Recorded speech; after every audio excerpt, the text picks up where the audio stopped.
I dropped a bomb one afternoon that must have had a broken fin or something on the bomb. It just went crazy, went over and hit, a mile away from where I was aiming. And it started a series of secondary explosions, meaning that I had hit an ammunition dump or a cache of ammunition or something. So it cooked off for 15 minutes. As we were leaving, the thing was still blowing up. The best result I achieved in a year, it was a result of a gross miss from what I was aiming at. Now that's the exact reverse of how you want to use air power. Major Merrill McPeak was a crack fighter pilot when he arrived in Vietnam in late 1968. At first, he had helped provide air support for the Army, with a guaranteed number of sorties per day, he remembered, whether or not they had anything in front of them worth blowing up. At the end of any sortie where we dropped bombs at what we call trees in contact, because there was nothing important down there, we would always get back a list of bomb damage assessment from the forward air controller, and it would be like 12 supply sources destroyed, 2 structures collapsed, all these metrics. It was phony. It's just a waste of time. Then McPeak was assigned to a top-secret squadron, seeking to pinpoint men and supplies moving on the Ho Chi Minh Trail in Laos. He and his fellow pilots called their unit Misty, after its radio call sign. I spent 4 months in Misty, and that was the best 4 months of the war, as far as I'm concerned, because what we were doing was simple, straightforward, and made sense. We want to stop traffic from A to B down this dirt road. That I can understand. Somebody in Saigon wasn't saying go bomb trees at such and such a location. We went out and actually found the target.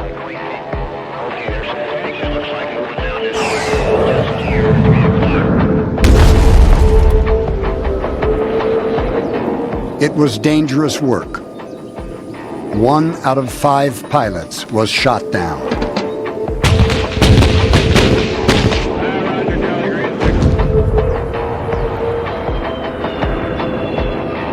Misty put up 7 sorties a day from dawn to dusk, on the lookout for signs of human activity.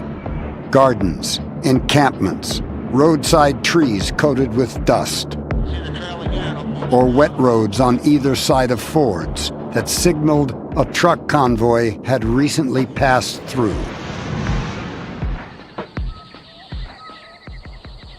I have enormous respect for those truck drivers. They left their homes in the north, and they weren't drafted for a year or 2. They just left and didn't know if they were ever going to come back.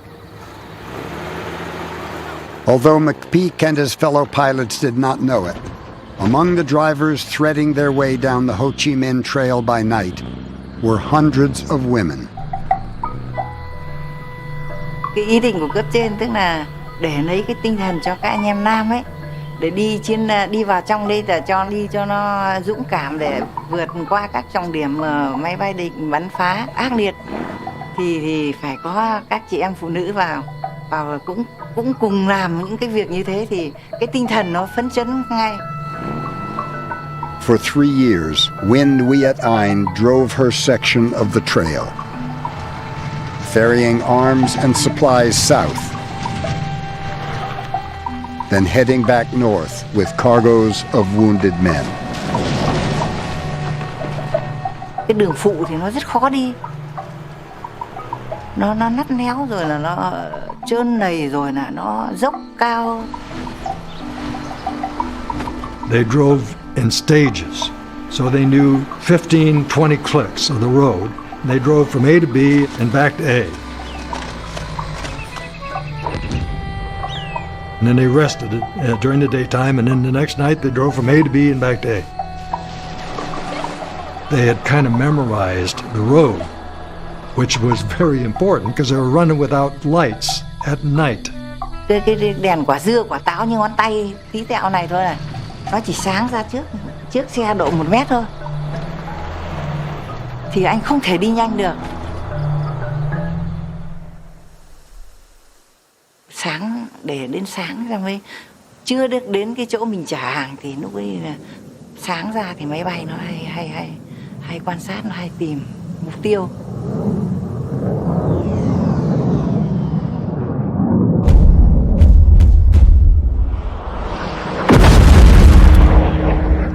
One time I stumbled across a bunch of trucks backed up, and that was a great morning for me.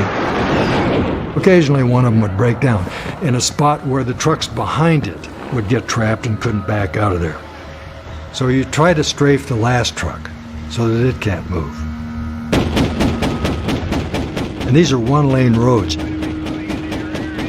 So once you get the back truck disabled, then you just call in fighters. You're shooting fish in a barrel. As she drove the Ho Chi Minh Trail, Ayn thought constantly of her fiancé, Chun Kom Tung, an army engineer she'd fallen in love with 4 years earlier. He was also stationed somewhere on the trail. Ngày nào cũng lo và cũng nghĩ về anh. Chúng tôi cứ hàng các cái chuyến như thế thì tôi hay hỏi thăm, cũng hay hỏi thăm lắm, xem là có anh ở trong xe không. Đồng đội bắn tin cho tôi là anh hiện nay là lái xe, thì lúc bây giờ tôi bỡ ngỡ, nghe một cái tin này tôi cảm thấy nó bàng hoàng.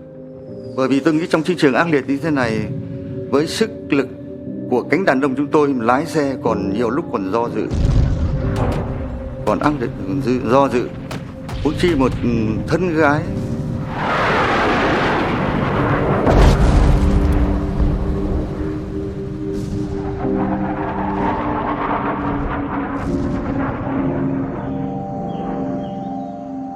Over 20,000 engineers, soldiers, and truck drivers died along the Ho Chi Minh Trail. 72 military cemeteries would eventually be required to hold their remains. Lúc là khi đưa anh em của đồng đội của mình chôn xuống đất rồi thì máy bay lại ập đến đánh. Anh em đồng đội chúng tôi lại bị hy sinh lần thứ hai, không còn xác.